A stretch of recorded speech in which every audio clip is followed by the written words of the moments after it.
Today, Classy Whale is headed, rather appropriately, to Wales, the smallest constituent country on the island of Britain.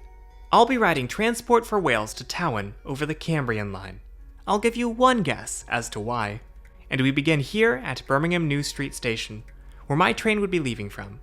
Birmingham is one of the largest cities in England, with 1.1 million people, and its station features a giant bull named Ozzy, after local rock legend Ozzy Osbourne.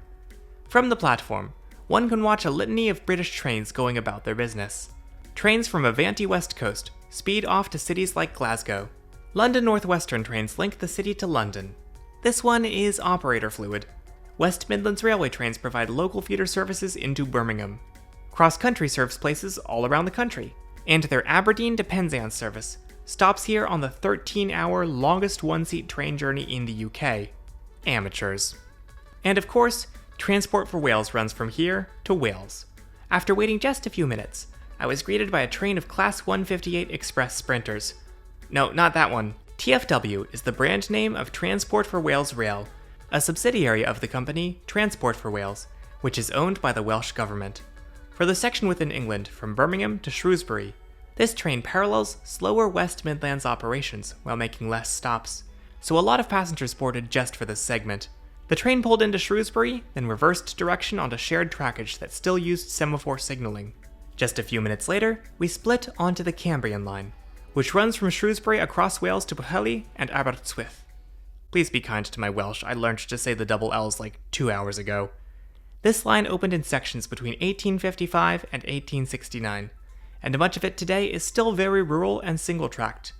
I purchased overpriced water and tea from an aisle trolley as we crossed the border into Wales proper. The first stop, Welshpool, has a walking connection to the Welshpool and Llanfair Light Railway, a narrow-gauge steam operation for tourists, and one of 7 such operations served by the Cambrian Line. I feel like you can't throw a rock in this part of Wales without hitting one of these railways, and if you somehow miss the trains, your rock will probably hit a sheep. Wales has over 8 million of them. It was somewhere around here, in the village of Abermule, where 2 trains collided head-on in 1921, due to improper use of the signaling system, leaving 17 people dead. Arriving in Newtown, you'll notice that all the signs in the station have Welsh on top and English on the bottom. The same goes for signage in the train as well. Pausing here at a passing loop, we waited several minutes for a passing train, that I then neglected to film. This line uses ETCS signaling, the same as Eurostar, which projects information into the driver's cab. The only trains capable of using the system are the Express Sprinters. No, not that one, the other one. The other one. The other one. Okay, we need a new name for trains. Maybe something that implies a train can keep a steady pace, like a pacemaker or a pacekeeper, maybe just... I don't know, I feel like the name is on the tip of my tongue. At Machynlleth, the train splits in half, headed south to Aberystwyth.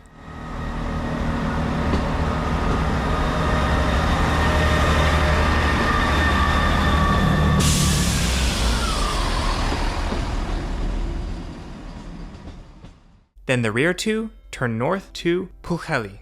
The train then follows a river's outlet to Aberdyfi. Man, Welsh names are awesome, and we haven't even gotten to Llanfair Pwllhwyngyll Gogero Hwndrobog Llandesilio Gogogog. Then it was just a short jaunt north along the coast up to Tywyn, finishing up a cozy and scenic journey across the width of Wales.